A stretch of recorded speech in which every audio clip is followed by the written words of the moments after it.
Amidst all the chaos on Onigashima, it really feels like the pieces are coming together, setting up future matches and allowing us a glimpse of what's to come in this great arc of Wano. Hello my Nakamatachi, this is JoyGirl with a review of chapter 991, Let Us Die. Before we get into the review, there was an announcement in the author's comment section on Weekly Shonen Jump which mentioned Oda intends to release chapter 1000 by the end of this year. Which is very exciting news, and if you would like to hear my thoughts on what we may see in chapter 1000, please feel free to check out my recent video and share your thoughts as well. But first, let's review the latest chapter because it is plenty exciting. This chapter picks up right where the previous one left off with a sizable panel featuring Luffy and Drake in the aftermath of their attack against the Numbers as they stand atop their fallen enemies, whilst the surrounding audience from both sides of the battle, including Page 1 and Old Man Hyogoro, are confused as to the double agent's actions. Luffy seems to trust Drake, but his crew aren't as convinced. I loved how Zoro went to attack the fellow Worst Generation member straight away. It just really affirms Zoro's loyalty to his captain, making sure to protect him from any possible threat. And Jinbei being part of the camp opposing Drake's entry to the alliance was a nice touch too. He hasn't been with the Straw Hats for long, speaking in relative terms of course, but it really feels like he is a true part of the crew. Not scared to let his opinion known, and he brings a nice touch of maturity and perspective as he talks about honor even within the pirate world, not trusting a pirate who so easily switches allegiance, echoing the sentiments of Frankie still in his general Frankie form. The scene of Luffy agreeing to let Drake join their side as if he didn't hear any of what they said, whilst the boys rebuke their captain exasperated, whilst the man in question just sort of stands by in this squabble, was great. I always appreciate small touches like this where the familiarity of humor in Straw Hat interactions is a large part of what has sustained this massive series and allows it to continue to grow. Speaking of running themes or elements within One Piece, we get another reminder of Luffy's magnetic pull as Drake remembers Kobe's words praising our Straw Hat protagonist and warning against becoming his enemy. I didn't mind getting to see our Navy pal again, but considering how much is going on right now, I do think the amount of space allocated to this flashback taking up a third of the page was quite interesting. I can only think this was included to reiterate Luffy's character and impact on others, as well as to give greater insight into Drake's decision to join him, but considering this was more or less implied last chapter, I do wonder whether this has further meaning or significance. Anyways, before we can mull over the addition to the alliance for too long, Page 1 and Ulti attack the Straw Hats. It's pretty cool, in a series of panels we get lots of detail with Ulti switching between all three of her human, hybrid and full Zoan forms.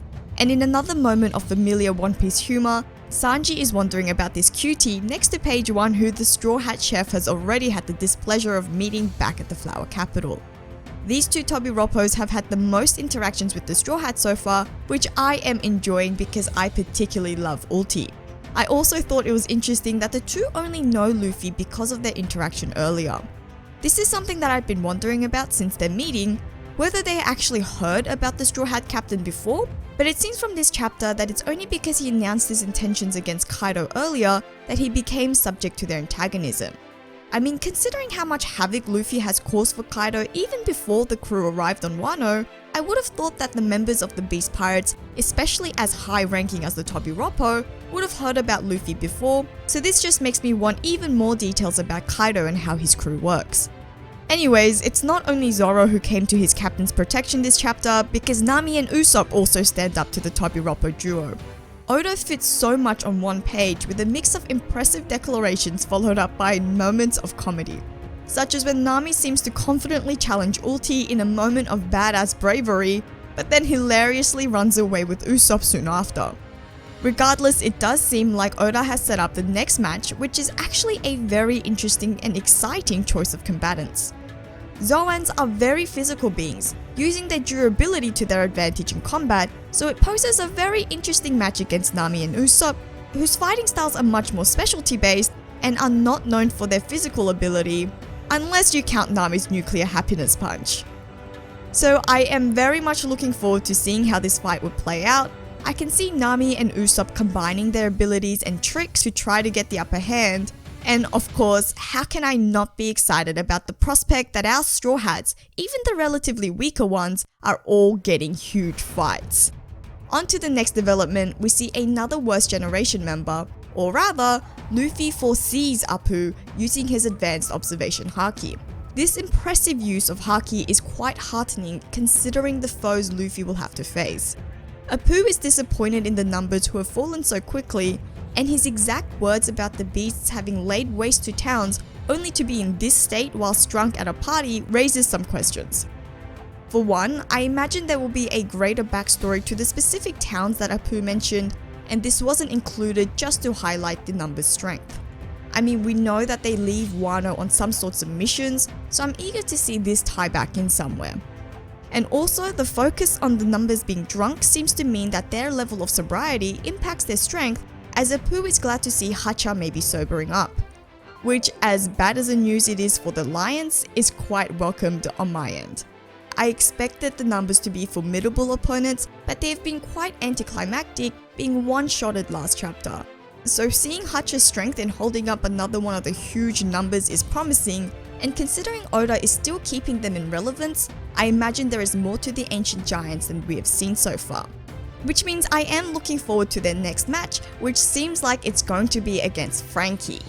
Yes, more Frankie moments. And it seems like it will be a pretty significant fight as well, as there are plenty of numbers left, Apu having confirmed that there are a total of 10 of these beasts, which strengthens the possibility of one of them being called Ace, or perhaps simply called Number 1, which would then be underwhelming. Going back to Apu, we've had an update on his bounty since his introduction at Sabaody. Rising from 198 million berries, he now stands at a whopping 350 million, and it raises some questions as to what he's done post-time skip. Considering Oda chose this chapter for the update, shown along with his role as the leader of the numbers, I am more and more convinced that their missions and the towns they have been destroying are going to be delved into further at some point, and may be the reason for the spike in Apu's bounty. While Zoro initially opposed Drake joining the crew and doesn't completely trust him, he quickly lets go when he finds out that they share a common enmity towards Apu. This might have placed Zoro in more danger, however, because Queen makes an appearance having followed Drake since last chapter. The Calamity calling Drake a spy is a surprising move because it seems to imply he has more of an idea as to Drake's loyalty, which is a contrast from last chapter when he was asking Drake who he was working for. So the question remains, just exactly how much does he know? Another change from last chapter is Queen's choice of weapon. Whilst he was holding 2 katana the last time we saw him, he is sporting a massive multi-barrel gun, and he looks freaking cool, gun in hand, smoking his cigar. The change in weaponry makes sense as Queen is the weapons master after all, and this is driven home this chapter because he uses some sort of special bullets. There are a few possibilities as to what these bullets could be made of. The more obvious possibility is sea stone, but seeing as Drake mentioned that these special bullets may be capable of killing him, I'm thinking the sea stone may be ruled out because these would only hinder one's devil fruit abilities rather than being fatal. Another possibility is the excite bullets or the mummy bullets we saw back at Udon prisons, but I'm inclined to rule this one out too because the samurai who was hit this chapter doesn't seem to have the same reaction as the prisoners who complained of burns. So the only other possibility I can think of is white lead bullets. Now this is a less obvious choice, but one that I bring up because it could be plausible considering Drake seemed to have recognized these bullets, which would make sense as he is from the North Blue, the same region of origin as Law, which is where we were first introduced to the devastating impacts of this deadly element. But let me know if you have any other ideas as to what Queen's special bullets may be made of. Moving on to the other calamity in this chapter, Jack got off-paneled. Like was expected by many, and as I said in my Wano matchup video, he got off-paneled by Inu and Neko. We've had a few off-panel fights now, and I wonder if this is going to be a recurring trend for the rest of Wano. It seems the fights are occurring off-panel, whilst being shown in length in the anime. And this has both pros and cons because it obviously means we are missing out on some badass action, but it does also mean we are progressing at a much faster pace in the story. I think Oda is saving the action for major fights, and I do believe we'll be seeing one for Jack as well, because Kaido sends him to go tend to his wounds, implying that he will rest and recuperate for future matchups. Whilst Jack does indeed seem defeated, he's not the only one and both sides seem to have wiped each other out. Kaido is finally stepping in after his lead performer and most of his men have fallen, and his concern for Jack is actually quite interesting and very insightful. The Yonko hasn't always shown that much care for his other subordinates, and his words describing Jack as a hand-picked value lead performer seems to have something to do with it. We know that Jack was very young when he was recruited, and whilst it seemed the Beast Pirates operated as a system of meritocracy, Jack seems to be the outlier as a young recruit who was groomed to become one of Kaido's right-hand men. So I'm keen to find out more about this piece of history. Rather than rebuke Jack, who is ashamed that he has failed, Kaido assures him that it is not that Jack is weak, but it is that the Mink rulers in Sulong are just that strong. And we finally get to see Inu and Neko in their Sulong forms. I think it's a shame that we didn't get to see them actually in action, so I am hoping that they also get another matchup where we will witness the Sulong form in all its glory. Neko doesn't actually look much different than his normal form, so I think that speaks to how wild he is in his general state, which I actually like the idea of because I do enjoy the cat viper and his personality. Inu, however, does have a big transformation, and it's awesome to see the usually refined, more well-mannered Duke in this ferocious state, which makes me want to see them in action all the more. It's also awesome that the Yonko himself acknowledges the Sulong's strength, causing him to also join the battle and launching his attack, the Bolo Breath.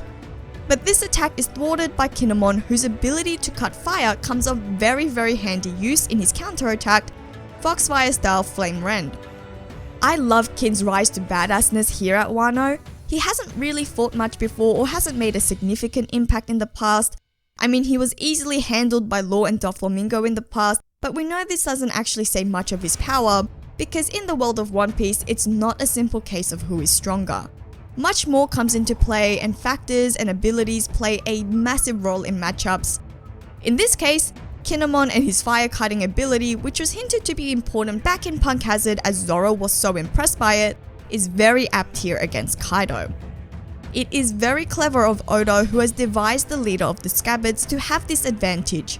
I mean, it doesn't mean that Kin is necessarily stronger than Kaido or that he will even be able to defeat him, but his character has been very well developed to fit in such a logical way. What's even more impressive of Kinemon's counter is that it not only sliced Kaido's fireball, but managed to cut Kaido's mouth, drawing blood. This is super exciting, but with every blow that gets landed on Kaido, I get more and more scared for his eventual outburst, which is sure to devastatingly wipe out the Scabbards. The Scabbards themselves don't seem to fear this, however, and they eagerly challenge the Yonko. And the title of this chapter is delivered by Ashura Doji, happy to die along with his comrades as long as they bring Kaido down with them. The death flags are sure adding up, particularly for Ashura, who I do suspect is the more likely of the candidates to die, which I did mention in my video predicting the end of the raid on Onigashima. But for now, it is great to see their determination and ferocity, even being able to land their blows on the great Yonko before Kaido seriously fights back. And hey, I'm looking forward to that too. Overall, this chapter was very well done. Even when it doesn't feel like much happened in terms of action, we actually received so much, and the build-up is getting all the more exciting. Also, I don't know if this has been always how Oda draws his chapters, but it felt most noticeable this week. His paneling this chapter was extremely clear, with almost every page containing a large panel taking up almost half the page, each of these featuring some sort of action scene, followed up by more detailing in other panels. This was done for an impressive 14 out of the 17 pages this chapter, as well as including 2 double page spreads at the end. I really appreciated this because it made the chapter super easy to read and digest. I don't know when it was that Oda got a new editor, but I think I do remember this being announced sometime, so I wonder if the new editor has something to do with it, but whatever it is, it sure is working. And just to mention the cover story, which continues Pound's journey, who is finally able to hug his daughters for the first time, whilst a cute little Pez is happily standing with his arms out meeting his grandpa. I had hoped we would have a new focus, but it was pointed out to me after the last chapter review that there is actually an indication on the cover story title if this is to be the last volume, and seeing as that wasn't mentioned in this chapter either, it does seem like Pound's story may continue a bit more. Now that he is truly reunited with his family and has had his happy ending, I wonder how much further this journey will take us and where it will go. But I guess I'll just have to wait until next week to find out. And on that note, this brings us to the end of the review for chapter 991. Please like, share and subscribe if you enjoyed today's video, and please do share your thoughts on the chapter and what you think of what seems to be the matchups being set up. This is JoyGirl, and I'll see you again soon.